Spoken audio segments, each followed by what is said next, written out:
ஒன்மையாக delivery வாஸ்க்கு உங்களை வரவேற்கிறேனாமாங்க. நான் உங்ககிட்ட கேட்குறேன், நீங்கள் நல்லவங்களா அப்படின்னு அவங்கக்கிட்ட கேட்டேன் அப்படின்னா, நீங்கள் ஒரு வேலை சொல்லலாம், ஆமாம் நான் நல்லவன் தான், ஆனால் எந்த தப்பும் நான் பண்ண மாட்டேன் அப்படின்னு நீங்கள் சொல்லலாம். ஒரு சில பேர் சொல்லலாம், இல்லை நான் நல்லவனாக இருக்க ட்ரை பண்ணுறேன். ஒரு சில பேர் இல்லை நான் நல்லவங்க கிடையாது அப்படின்னு சொல்லலாம். ஆனால் வசனம் சொல்லப்படுது நீதிமொழிகள் 12:2 நல்லவன் கத்தரெடுத்தல் தயை பெறுவான். ஆமாங்க, நம்ம உலகத்தில் நம்ம வாழ்கிற நம்ம யாருமே நல்லவங்க கிடையாது. ஏதோ ஒரு விதத்தில் ஏதோ ஒரு காரியத்தில் ஒரு தப்பு பண்ணுறோம். ஒரு வேளை நம்ம அறிஞ்சு பண்ணுறோம், ஒரு சில வேலையில் நம்ம கரெக்டுன்னு சொல்லிட்டு மற்றவங்கள காயப்படுத்துகிறோம். ஆனால் ஆண்டவரோடு நம்ம வாழ்கிறனால நான் ஆண்டவருக்கு இந்த காரியம் பிடிக்காது, பொய் சொன்னால் இந்த காரியம் பிடிக்காது, நான் மனுஷங்களுக்காக தயவை பார்த்து ஆண்டவரை நான் விட்டுட்டேன்னா ஆண்டவருக்கு இந்த காரியம் பிடிக்காதுன்னு சொல்லிட்டு நிறைய காரியத்தில் நம்ம பார்த்து நடந்துக்கிறோம்ல.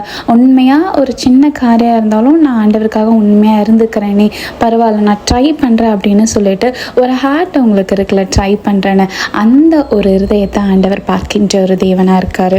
அந்த மாதிரி இருதயத்துக்கு ஆண்டவர் கொடுக்குற கிஃப்ட் என்ன தெரியுமாங்க? அளவு இல்லாத ஒரு இரக்கத்தை ஆண்டவர் உங்கள் வாழ்க்கையில் தராரு.